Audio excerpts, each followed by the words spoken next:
প্রিয় দর্শক, আমি এই যে সবজি বেডে লিচু চারাটা লাগালাম, এটা হচ্ছে এইটা 10 ইঞ্চি, এর গভীরতা 10 ইঞ্চি, কিন্তু বেডটা হচ্ছে 3 ফিট।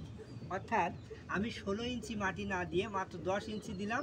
এই মাটিটা পাশে দিলাম, দিয়ে ফলের চারা লাগালাম। এই ফলের চারা হয় কিনা আমি পরীক্ষা করতেছি। তবে থিওরি বলে, যেহেতু এটা জায়গা আছে, বিশেষ করে জায়গা জায়গা আছে এবং জায়গাটা আপনি সার দিতে পারবেন, সব কিছু দিতে পারবেন, কিন্তু এই 10 ইঞ্চির উপরে মাটি আশা করা যায় লাগবে না।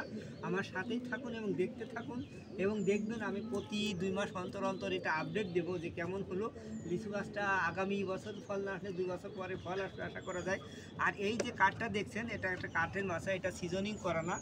আসলে কতদিন থাকবে জানি না, আমি তো এটাও দেখতে চাই যে এমনি সিজনিং করা ছাড়া কতদিন থাকে। তার পরবর্তীতে এই যে জিও ব্যাগে দিলাম, দেখা যাক আল্লাহ কী করে। সেইভাবে আপনারা দেখতে থাকুন এবং এইভাবে চারা লাগাইলে ফলের চারা লাগানো সম্ভব। এবং বিশেষ করে ওই 16 ইঞ্চি ড্রামের যে এত বড় বড় ড্রাম আর লাগবে না, আপনি 10 ইঞ্চি হইলে আলহামদুলিল্লাহ সুন্দর করে করতে পারবেন। যখন বেড আকারে করবেন তখন কিন্তু ফলের চারা একই বেডে 2-3টে দেওয়া যেতে পারে। দেখুন, একটু দেখুন, আমার এই যে এই বেডে 2টো ফলের চারা দেওয়া আছে। এই যে এই বেডে একই বেড, অর্থাৎ যে শিকড় প্রযুক্তি অনুযায়ী একে অপরে যে শেয়ার সিস্টেমে খাবার গ্রহণ করে, এরা খাবার গ্রহণ করতে পারবে এইভাবে। তা ভালো থাকুন, সুস্থ থাকুন, ধন্যবাদ।